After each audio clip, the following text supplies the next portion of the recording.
नमस्कार, आप देख रहे हैं के न्यूज नेशनल और मैं हूं आपके साथ में शोभित पाठक। तो रुक करते हैं महत्वपूर्ण सुर्खियों पर। भारत के गेहूं निर्यात पर रोक का अमेरिका ने किया विरोध, यूक्रेन ने दी मामूली ढील। असम में बाढ़ का कहर, 20 जिलों के 2 लाख लोग प्रभावित, भारी वर्षा से रेल बस सड़क मार्ग ठप। ट्राई की रजत जयंती पर पीएम ने जारी किया डाक टिकट, बोले 5G तकनीकी लाएगी बदलाव।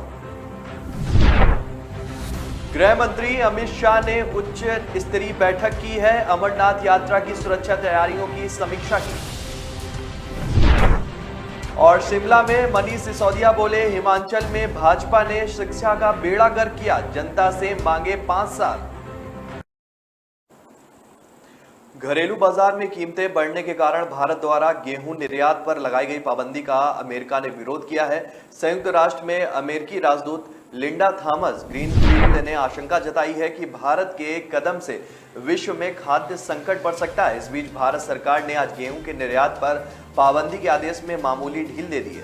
ग्रीनफील्ड ने कहा है कि हमने गेहूं निर्यात पर रोक को लेकर भारत के फैसले की रिपोर्ट देखी है। हम विभिन्न देशों को निर्यात को प्रतिबंधित नहीं करने के लिए प्रोत्साहित कर रहे हैं, क्योंकि हमें लगता है कि निर्यात पर किसी भी पाबंदी से खाद्यान्न की और ज्यादा कमी हो जाएगी।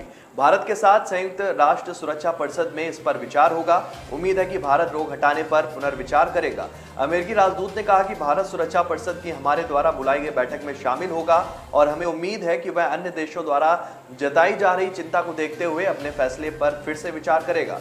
आपको बता दें कि भारत सरकार ने गत दिनों बड़ा फैसला लेते हुए गेहूं के निर्यात पर तत्काल प्रभाव से रोक लगा दी थी। गेहूं को निर्यात की प्रतिबंधित श्रेणी में रखा गया है। सरकार की ओर से कहा गया है कि देश की खाद्य सुरक्षा के मद्देनजर यह कदम उठाया गया है। साथ ही पड़ोसी देशों और गरीब देशों को समर्थन करने के लिए भी ऐसा करना जरूरी था। मंगलवार को केंद्र सरकार ने गेहूं निर्यात पर रोक के आदेश में मामूली ढील दे दी है। सरकार ने निर्यात के लिए 13 मई के पहले कस्टम परीक्षण के लिए सौंपी गई या पंजीकृत गेहूं की खेपों को निर्यात की इजाजत दे दी है। असम में भारी वर्षा ने 20 जिलों में कहर बरपा दिया है। करीब 2 लाख लोग बाढ़ से प्रभावित हुए हैं। लगातार वर्षा से कई जिलों का सड़क व रेल संपर्क टूट गया है। राज्य के कई इलाकों में बाढ़ के कारण जनजीवन पर व्यापक असर हुआ है। भारी तबाही के बीच खबरें मिल रही हैं कि असम राज्य आपदा प्रबंधन प्राधिकरण में कहा गया है कि राज्य के 20 जिलों में लगभग 2 लाख लोग बाढ़ से प्रभावित हुए हैं। लगातार बारिश से भूस्खलन के बाद पहाड़ी जिले दीमा हसाओ राज्य के बाकी हिस्सों से कट गया है। अब तक राज्य के 20 जिलों के 46 राजस्व सर्कल में 652 गांव जो है बाढ़ से प्रभावित हुए हैं। कछार जिले में बाढ़ से 2 मौतें हुई हैं, जबकि भूस्खलन के कारण 3 मौतें पहले दीमा हसाओ में दर्ज की गई थी। बाढ़ से लगभग 1,97,248 लोग प्रभावित हुए हैं, जिसमें से होजई और कछार में क्रमशः 78,157 और 51,357 लोग प्रभावित हुए। लगातार बारिश की वजह से लखीमपुर, नगांव, होजाई जिलों में कई सड़कें पुल जो है वो क्षतिग्रस्त हो गए हैं। कछार जिला प्रशासन ने 55 राहत शिविर और 12 वितरण केंद्र स्थापित किए हैं, जिनमें से 32,959 बाढ़ प्रभावितों ने शरण ली है। नगांव जिले में कोपली नदी का जलस्तर बढ़ने से कई अन्य इलाके भी जलमग्न हो गए हैं। लगातार बारिश की वजह से लखीमपुर, नगांव, होजाई जिलों में कई सड़कें पुल क्षतिग्रस्त हुए हैं। वहीं डीमा हाउस जिले में बाढ़ से रेलवे लाइन बह गई। कई स्टेशनों पर पटरियां जो हैं वो जलमग्न हो गई।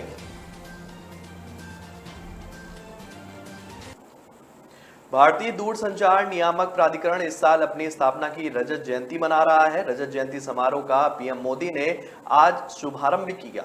इस मौके पर उन्होंने एक विशेष डाक टिकट जारी किया। 5G टेक्नोलॉजी देश की गवर्नेंस में जीने व कारोबार की सुगमता सकारात्मक बदलाव लाने वाली है।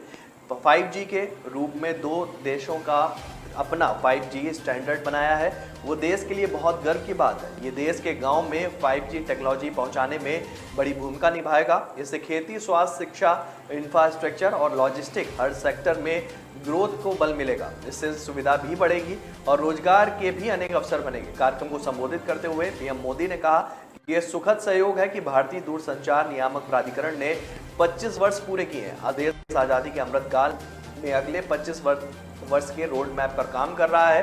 थोड़ी देर पहले मुझे देश को खुद से निर्मित 5G टेस्ट बेस्ड राष्ट्र को समर्पित करने का अवसर मिला है। उन्होंने कहा कि आत्मनिर्भरता और स्वस्थ स्पर्धा कैसे समाज में अर्थव्यवस्था में गुणात्मक प्रभाव पैदा करती है। इसका एक बेहतरीन उदाहरण हमारा टेलीकॉम सेक्टर है। 2G कॉल की निराशा, हताशा, करप्शन पॉलिसी और पैरालिसिस से बाहर निकलकर देश ने 3G, 4G और अब 5G और 6G की तरफ तेजी से कदम बढ़ाए हैं।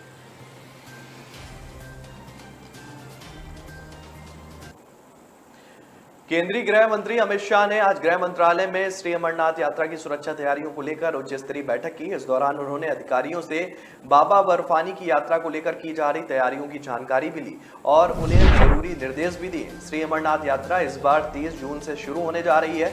ये यात्रा 2 साल बाद शुरू होने जा रही है। यात्रा को सुलभ बनाने के लिए जम्मू कश्मीर शासन और प्रशासन लगातार प्रयासरत है। बाबा अमरनाथ की गुफा दक्षिण कश्मीर में 3880 मीटर की ऊंचाई पर स्थित है। यात्रा वर्ष 2021 और 20 में कोरोना वायरस संक्रमण के कारण नहीं हो सकी थी। वहीं वर्ष 2019 में संविधान के अनुच्छेद 370 के अधिकतर प्रावधानों को समाप्त करने से पूर्व इस यात्रा को तय समय से जल्द खत्म कर दिया गया था।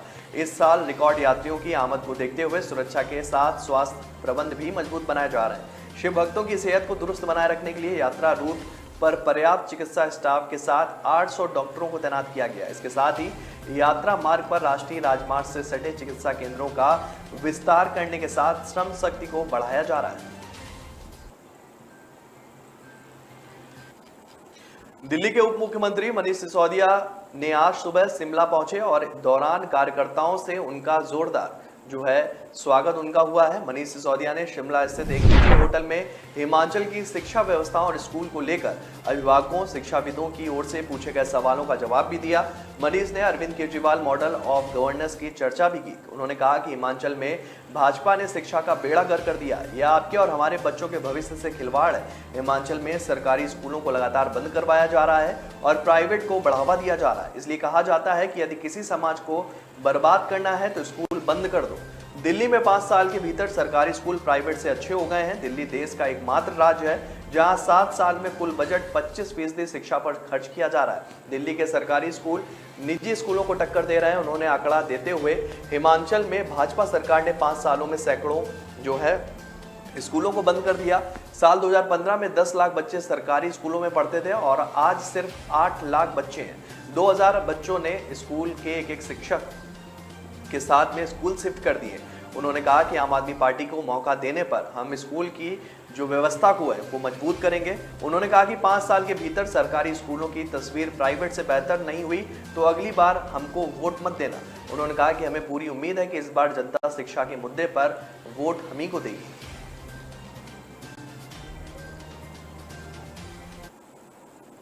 तो ब्रेक पर जाने से पहले रुक करते हैं महत्वपूर्ण सुर्खियों पर। भारत के गेहूं निर्यात पर रोक का अमेरिका ने किया विरोध, क्रेन ने दी मामूली ढील। असम में बाढ़ का कहर, 20 जिलों के 2 लाख लोग प्रभावित, भारी वर्षा से रेल पथ सड़क मार्ग ठप। ट्राई की रजत जयंती पर पीएम ने जारी किया डाक टिकट, बोले 5G तकनीकी लाएगी बदलाव। गृह मंत्री अमित शाह ने उच्च स्तरीय बैठक की है, अमरनाथ यात्रा की सुरक्षा तैयारियों की समीक्षा की। और शिमला में मनीष सिसोदिया बोले हिमाचल में भाजपा ने शिक्षा का बेड़ा गर्क किया, जनता से मांगे 5 साल। कामयाबी की असली पहचान तभी होती है जब उसकी बुनियाद मजबूत हो, क्योंकि जिन्हें खुद पर भरोसा हो उनकी ताकत कभी कम नहीं होती है। इसलिए भरोसा करिए सिर्फ विकी पावर प्लस टीएमटी बात पर। अब घर बनेगा स्ट्रॉन्ग, चलेगा लाइफ लॉन्ग। ब्रेक के बाद फिर स्वागत है आपका। रुक करते हैं आगे की खबरों पर। ज्ञानव्यापी मस्जिद में शिवलिंग मिलने की अदालत की पुष्टि के बाद विशेष अधिवक्ता आयुक्त विशाल सिंह ने न्यायालय में आवेदन देकर बताया है कि अभी सर्वे रिपोर्ट तैयार नहीं हुई है, इसलिए रिपोर्ट पेश करने के लिए उन्हें 2 दिन का और समय दिया जाए। इस मामले में अब सुनवाई पूरी हो चुकी है और अदालत ने 2 दिन मोहलत देने को लेकर शाम 4 बजे तक अपना फैसला सुरक्षित रख लिया। अब अदालत के फैसले के बाद ही पता चल सकेगा कि सर्वे रिपोर्ट पेश करने के लिए 2 दिन का समय मिलेगा कि नहीं। अदालत में जब सर्वे कमीशन की रिपोर्ट पेश करने के लिए समय मांगने वाले आवेदन पर दोबारा सुनवाई शुरू हुई तो हिंदू पक्ष के वकीलों ने कहा कि ज्ञानव्यापी मस्जिद के वजू खाने के ठीक नीचे मौजूद शिवलिंग तक पहुंचने के लिए पूरब दिशा में एक दरवाजा है, लेकिन वहां काफी मलबा पड़ा है जिसे हटाना चाहिए। वहीं अधिवक्ता कमिश्नर अजय कुमार मिश्रा ने अदालत से कहा कि मुझे दीवार खरोचने का अधिकार नहीं है।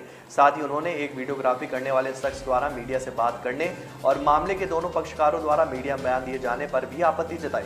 गौरतलब है कि विशाल सिंह ने सोमवार को भी आवेदन देकर अधिवक्ता आयुक्त अजय कुमार मिश्रा और सहायक अधिवक्ता आयुक्त अजय प्रताप सिंह पर कमीशन की कार्रवाई में सहयोग नहीं करने का आरोप लगाया। उन्होंने नियत तिथि 17 मई को कमीशन की रिपोर्ट देने में जो है असमर्थता भी जताई। उनके आवेदन पर सिविल जज सीनियर डिवीजन ने दोनों आयुक्तों से स्पष्टीकरण भी मांगा है।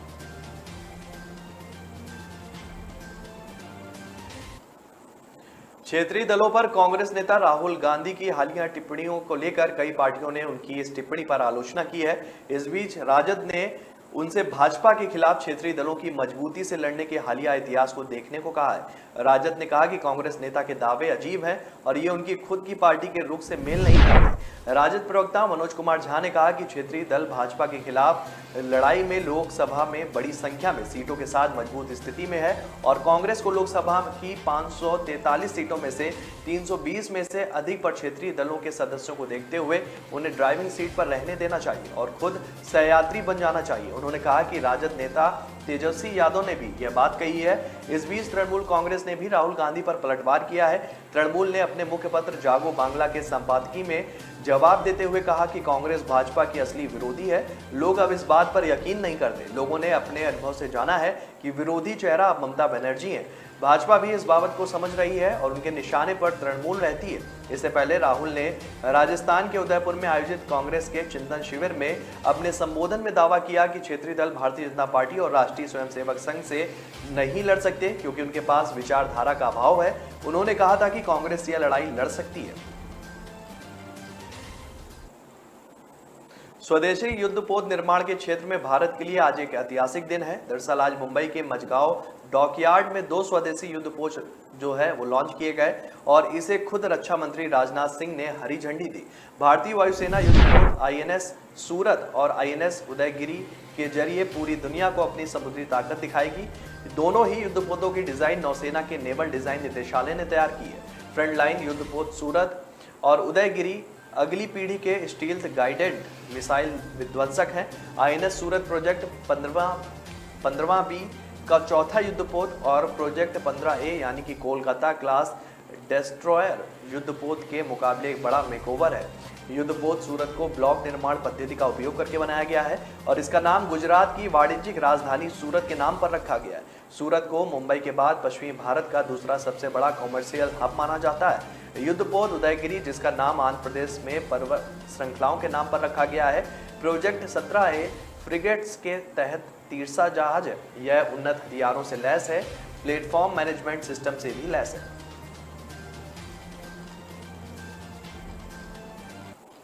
पाकिस्तान में भले ही सरकार बदल गई हो, लेकिन भारत के खिलाफ उसकी हरकतें फिलहाल बंद होने का नाम नहीं ले रही है। पिछले दिनों पाकिस्तान की संसद में जम्मू कश्मीर परसीमन पर भारत के खिलाफ निंदा प्रस्ताव पारित किया गया था और इसके बाद अब भारतीय विदेश मंत्रालय का बयान भी सामने आया। विदेश मंत्रालय ने कहा कि हम जम्मू कश्मीर में परसीमन अभ्यास पर पाकिस्तान की नेशनल असेंबली द्वारा पारित हास्यास्पद प्रस्ताव को स्पष्ट रूप से अस्वीकार करते हैं। भारतीय विदेश मंत्रालय ने कहा कि पाकिस्तान को भारत के आंतरिक मामलों में निर्णय लेने या हस्तक्षेप करने का कोई भी अधिकार नहीं है, फिर चाहे वो अवैध कब्जे वाला क्षेत्र हो या भारत का क्षेत्र हो। पाकिस्तान की संसद को हर कोई जो है संसद का हक नहीं मानता। वह जम्मू कश्मीर के परसीमन पर कोई भी टिप्पणी ना करे। जम्मू कश्मीर और लद्दाख हमेशा से भारत का आंतरिक हिस्सा था और हमेशा रहेगा।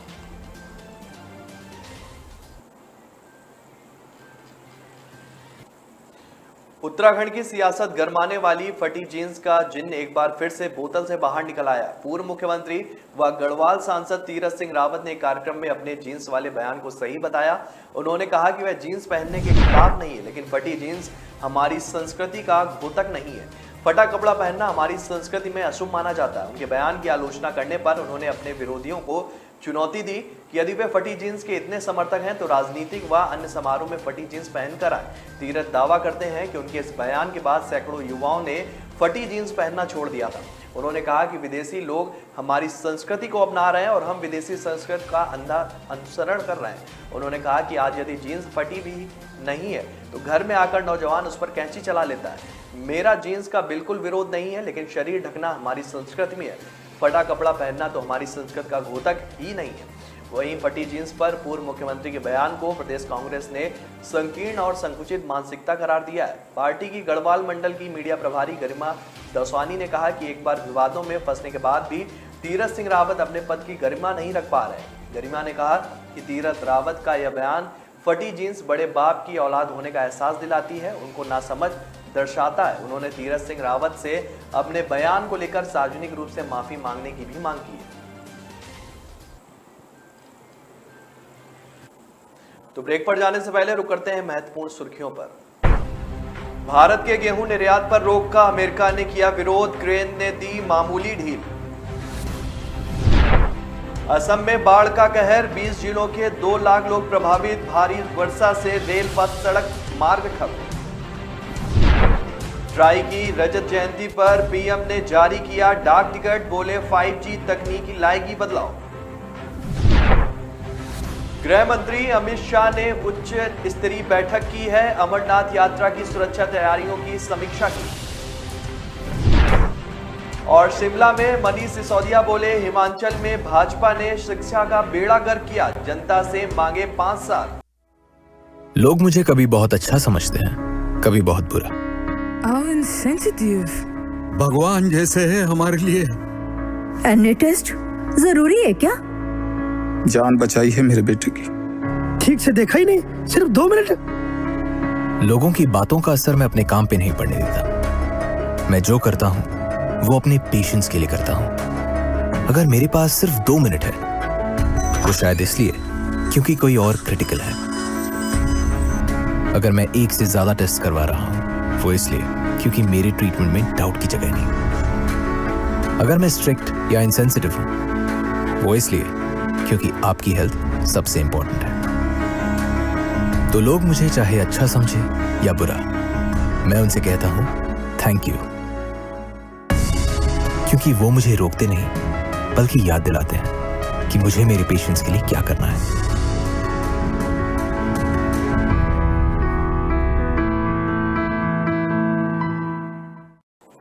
ब्रेक के बाद फिर स्वागत है आपका। रुक करते हैं आगे की खबरों पर। समाजवादी पार्टी के नेता आजम खान के खिलाफ आज सुप्रीम कोर्ट की सुनवाई पूरी हो गई। शीर्ष अदालत ने आजम खान की जमानत याचिका पर फैसला सुरक्षित रख लिया। इससे पहले सुनवाई के दौरान उत्तर प्रदेश सरकार ने अदालत में कहा कि आजम खान आदतन अपराधी और भूमाफिया है। नया मामला फर्जी दस्तावेज से स्कूल को एनओसी दिलाने का है। केस दर्ज करने वाले अधिकारी को धमकाने का भी मामला है। मामले की सुनवाई कर रहे जस्टिस एल नागेश्वर राय, BR गवई और AS बोपन्ना की पीठ ने दोनों पक्षों को सुनने के बाद आदेश सुरक्षित रख लिया है।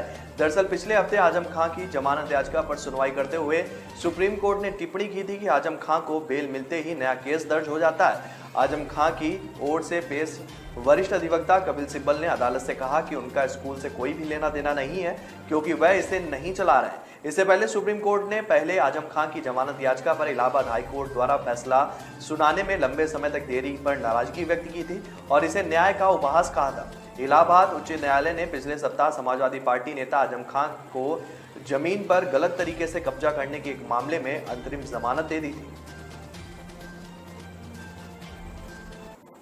पंजाब एवं हरियाणा हाईकोर्ट ने वरिष्ठ IAS अशोक खेमका की गिरफ्तारी पर रोक लगा दी है। खेमका की याचिका पर सुनवाई करते हुए हाईकोर्ट ने हरियाणा सरकार को नोटिस जारी कर जवाब तलब किया है। चर्चित IAS खेमका ने पंचकुला में भ्रष्टाचार निरोधक अधिनियम में दर्ज AFIR को पंजाब हरियाणा हाईकोर्ट में चुनौती दी थी।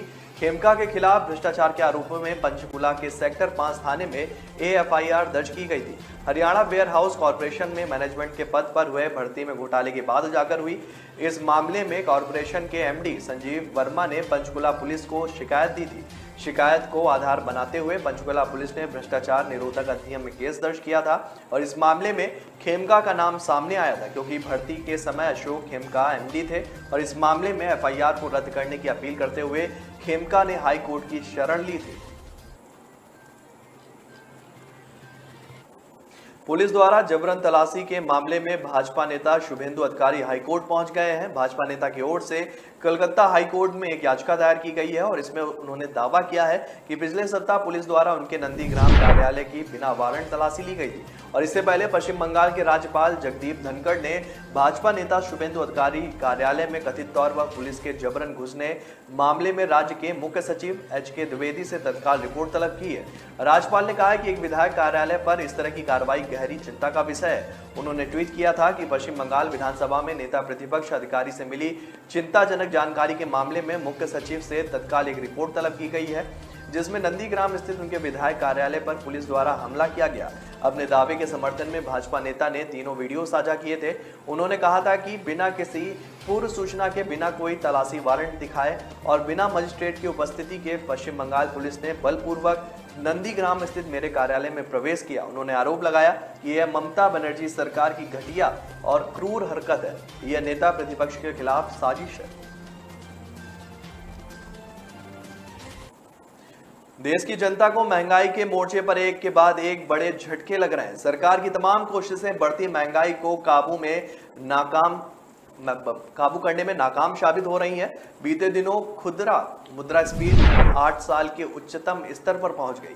अब थोक मुद्रास्फीति में भी तेजी से वृद्धि देखने को मिल रही है। सरकार की ओर से मंगलवार को जारी किए गए आंकड़ों के मुताबिक अप्रैल में थोक महंगाई दर 15.8% के उच्च स्तर पर पहुंच गई। इससे बीते महीने मार्च में यह 14.55% पर थी। थोक महंगाई का यह आंकड़ा बीते 9 साल में सबसे बड़ा है। थोक महंगाई के नए रिकॉर्ड स्तर पर पहुंचने में सबसे बड़ा हाथ खाद्य से लेकर जिंसों तक के कीमतों में बढ़ोतरी का है। यहाँ बता दें कि इससे पिछले साल की समान अवधि में थोक महंगाई दर 10.74% पर थी। गौर करने वाली बात यह है कि थोक मुद्रास्फीति पिछले साल अप्रैल से लगातार 13वें महीने में दोहरे अंकों में बढ़ी हुई है। खुदरा के बाद थोक महंगाई में हुए इस बड़े इजाफे पर वाणिज्य और उद्योग मंत्रालय ने बयान जारी कर कहा है कि अप्रैल 2022 में मुद्रास्फीति की उच्च दर मुख्य रूप से खनिज तेलों, मूल धातुओं, कच्चे पेट्रोलियम और प्राकृतिक गैस, खाद्य पदार्थों, गैर खाद्य वस्तुओं, खाद्य उत्पादों और रसायनों और रासायनिक उत्पादों की कीमतों में वृद्धि के कारण थी।